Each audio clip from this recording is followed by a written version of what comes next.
एक शहर में एक परिवार रहता था। उस परिवार में हरी, उसकी पत्नी मीरा और उनका एक बेटा राहुल रहता था। राहुल के माँ बाप बड़े ही लालची थे। वो राहुल के लिए एक अमीर लड़की ढूंढ रहे थे, पर राहुल हमेशा से एक सुंदर लड़की चाहता था। अरे, कल कमला मौसी का फोन आया था। वो अपने राहुल के लिए बड़ा ही अच्छा रिश्ता बता रही थी। लड़की अमीर घर की होनी चाहिए, उनको पहले ही बोल दो। अरे, मैंने पहले ही पूछ लिया है। लड़की इकलौती है और खूब अमीर घर से है। चलो फिर उनसे बात कर लो और मिलने के लिए बोल दो। अगले दिन सब तैयार होकर लड़की देखने जा ही रहे होते हैं कि तभी राहुल का जरूरी फोन आ जाता है। अरे बेटा, क्या हुआ? कहाँ जाने की बात कर रहे हो? अरे बाबूजी, एक जरूरी फोन आ गया है, मुझे अभी निकलना पड़ेगा। ठीक है, तुम जाओ। राहुल के माँ बाबूजी अकेले ही लड़की देखने चले जाते हैं। लड़की वालों के घर में घुसते ही उनकी आंखें फटी की फटी रह जाती हैं। अरे वाह जी, देखो तो घर कितना सुंदर है। हाँ मीरा, तुम बिल्कुल सही बोल रही हो। दोनों अंदर जाते हैं और वहाँ लड़की के माँ बाप उनका बड़ा ही अच्छा स्वागत करते हैं। अरे, अब बहुत हुई खातिरदारी, चलो अब अपनी बेटी को भी बुला लो। जी बिल्कुल, क्यों नहीं, मैं अभी पूजा को बुलाती हूँ। पूजा की माँ पूजा को लेकर आती है, पर पूजा को देखते ही हरी और मीरा की शक्ल उतर जाती है। पूजा एक बौनी लड़की होती है और राहुल तो अच्छा खासा लंबा होता है। अजी, ये तो बौनी है, बौनी। अरे भाग्यवान, तुम अभी चुप रहो, कोई सुन लेगा तो। पूजा उनके सामने आकर बैठ जाती है। थोड़ी देर सब बातें करते हैं। देखिए, हमारी एक ही लड़की है और कोई बच्चा नहीं है। हमारे पास जो भी है, हमारे बाद सब इसी का है। वैसे आपका बेटा नहीं आया, वो भी तो पूजा को पसंद कर लेता। अरे, हमारी पसंद ही उसकी पसंद है। पूजा और उसके परिवार वाले बड़े ही खुश हो जाते हैं। राहुल के माँ बाप जैसे ही घर वापस आते हैं तो राहुल की माँ उसके बाबूजी से बोलती है, अजी, आपने रिश्ते को हाँ कैसे कर दी? लड़की बौनी है, बौनी। और आपको तो पता है राहुल को एक सुंदर और लंबी लड़की चाहिए। कैसी बेकार की बात कर रही हो तुम? वो लोग कितने अमीर हैं, पता है ना? लड़की बौनी है, ये बात हम उसे बताएंगे ही नहीं। जब शादी होगी तब की तब देख ही जाएगी। कुछ ही दिनों बाद शादी का दिन भी आ जाता है। पूजा जब मंडप पर आती है तो उसने ऊंची हील की चप्पल पहनी होती है, ताकि उसके पति को उसके छोटे कद की वजह से शर्मिंदगी ना हो। इस वजह से उसका कद छोटा नहीं दिखता और उसका चेहरा भी घूंघट में छुपा हुआ होता है। शादी भी आराम से निपट जाती है। पर शादी के बाद जब पूजा अपना घूंघट उठाती है और अपनी हील वाली चप्पल उतारती है, तब राहुल को साफ साफ दिख जाता है कि पूजा तो एक बौनी है। हे भगवान, मेरे साथ धोखा हुआ है। मेरी शादी एक बौनी से हो गई है। माँ, बाबूजी, पूजा के माँ बाप ने हमारे साथ धोखा किया है। मेरे माँ बाप ने आपके साथ कोई धोखा नहीं किया। हमने आपसे कुछ नहीं छुपाया, चाहे आप अपने माँ बाबूजी से पूछ लो। क्या ये सच बोल रही है माँ? बेटा, वो मैं चलो बेटा, अंदर चलकर मैं सब बताती हूँ। मुझे कुछ नहीं सुनना, मैं जा रहा हूँ यहाँ से। राहुल उसी वक्त घर से बाहर चला जाता है। पूजा को बहुत दुख होता है। वो बेचारी अकेले कमरे में बैठी रोती रहती है। राहुल अगले दिन वापस आता है। पूजा राहुल से बात करने की बहुत कोशिश करती है, पर राहुल उसे हर बार दुत्कार देता है और कुछ दिनों के लिए बाहर चला जाता है। हे भगवान, आपने मेरे साथ ऐसा क्यों किया? मैं ऐसे कैसे जी पाऊंगी? एक दिन पूजा के माँ बाप का बहुत बड़ा नुकसान हो जाता है, जिसमें वो बिल्कुल गरीब हो जाते हैं। ये बात जैसे ही पूजा के सास ससुर को पता चलती है, वो पूजा से नफरत करने लगते हैं। एक दिन वो पूजा को एक बड़े से बैग में बंद करने लगते हैं। छोड़ दो मुझे, आप लोग मेरे साथ ऐसा क्यों कर रहे हो? चुप कर समझी, और अब तेरे माँ बाप भी कंगाल हो गए हैं। तू किसी काम की नहीं रही।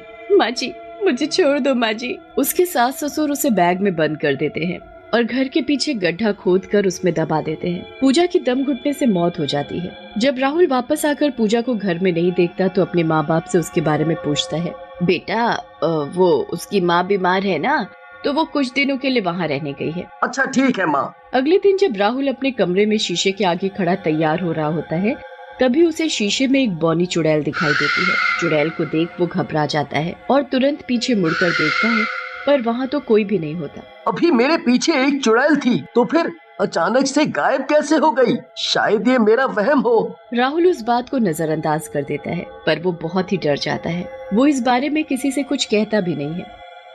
अगले दिन राहुल की माँ कमरे में सो रही होती है। तभी उसे महसूस होता है कि उसकी रसोई में कोई बर्तन धो रहा है। वो अंदर जाकर देखती है तो वहाँ बॉनी चुड़ैल बर्तन धो रही होती है और राहुल की माँ की तरफ देखकर जोर जोर से हंसने लगती है।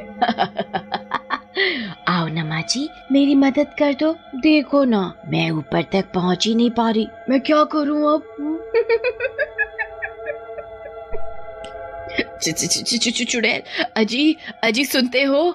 यहाँ चुड़ैल है, जल्दी आओ, मुझे बचाओ। राहुल की माँ वहाँ से भागती है, पर उसे घर के हर कोने में वही चुड़ैल खड़ी दिखती है। वो यहाँ से वहाँ भागने लगती है, पर चिल्लाती रहती है, कोई बचाओ मुझे, तुम मेरे पीछे क्यों पड़ी हो?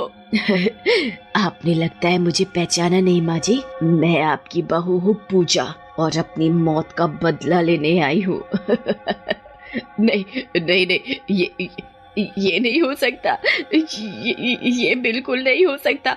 तुम जाओ यहाँ से और मेरा पीछा छोड़ दो। हम सबका पीछा छोड़ दो। ये तो बिल्कुल नहीं हो सकता। जब तक मैं तुम लोगों से अपनी मौत का बदला नहीं लूंगी, तब तक मेरी आत्मा को शांति नहीं मिलेगी। चुड़ैल इतना कहकर वहाँ से गायब हो जाती है। उसके बाद राहुल की माँ सारी बात राहुल के पापा को बताती है। अरे ये तुम्हारा वहम है और कुछ नहीं। तुम बस उस पूजा के मरने से डर गई हो, इसलिए तुम्हें वो दिखाई देती है। हाँ। राहुल के पापा उसकी माँ की बात पर यकीन नहीं करते। अब रोज वो चुड़ैल कभी राहुल को दिखाई देती है और कभी उसकी माँ को। फिर एक दिन राहुल घर वापस नहीं आता। राहुल के माँ बाप बड़े ही परेशान हो जाते हैं। ऐसे ही 3-4 दिन बीत जाते हैं, पर राहुल का कुछ पता नहीं चलता। क्या हुआ? राहुल का कुछ पता नहीं चला क्या? अरे तुमने सही कहा था, यहाँ तो सच में चुड़ैल है। हाँ, मैं तो कब से कह रही थी और आपने मेरी बात नहीं मानी। इसी ने हमारे राहुल के साथ कुछ किया है। बिल्कुल सही पहचाना तुम लोगों ने। मैंने ही राहुल को एक बैग में बंद करके घर के पास दफना दिया है, जैसे तुमने मुझे किया था। चुड़ैल इतना कहकर गायब हो जाती है और अब इसके बाद राहुल के माँ बाप जल्दी से पूरे बगीचे की खुदाई करना शुरू कर देते हैं। अरे इतने बड़े बगीचे को खोदना हमारे बस की बात नहीं है, और तब तक देर ना हो जाए, हमें मजदूर बुला लेने चाहिए, है ना? हाँ जी, बिल्कुल सही कहा आपने। वो लोग बहुत सारे मजदूरों को बुला लेते हैं और खुदाई करना शुरू करवा देते हैं। पूरा बगीचा खुद जाता है, पर उसमें कहीं राहुल नहीं मिलता। लेकिन वहाँ एक मजदूर को एक बड़ा सा बैग जरूर दिखता है। वो उस बैग को खोलता है तो उसमें पूजा की लाश होती है। अरे भाइयों, जरा इधर आओ, ये देखो, इसमें तो किसी की लाश है। अरे हमें जल्दी से पुलिस को खबर करनी चाहिए, वरना हम फंस जाएंगे।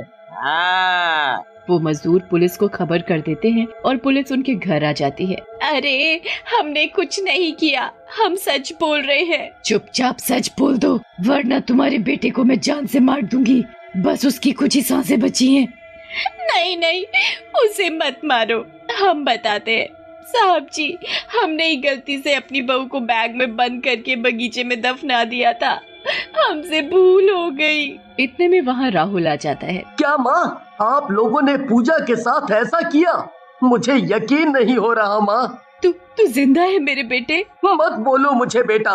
मुझे रोज पूजा की आत्मा दिखती थी जो मुझसे कुछ कहना चाहती थी। मैं वही पता करने उसके माँ बाप के पास गया तो पता चला पूजा कभी वहाँ गई ही नहीं, और आपने मुझे बोला कि वो अपने घर गई है क्योंकि उसकी माँ बीमार है। आज जब सच सामने आया तो मुझे समझ नहीं आ रहा कि मैं क्या करूं। बेटा, ये सब हमने तुम्हारे लिए किया था। छूट, मेरे लिए किया होता तो मुझे पता होता। आपने अपने लालच में मार डाला उसे, क्योंकि उसके माँ बाप करीब हो गए थे। मैं पूजा को पसंद करने लगा था, पर जब मैं उससे ये बात बोल पाता तो यहाँ मुझे वो मिली ही नहीं।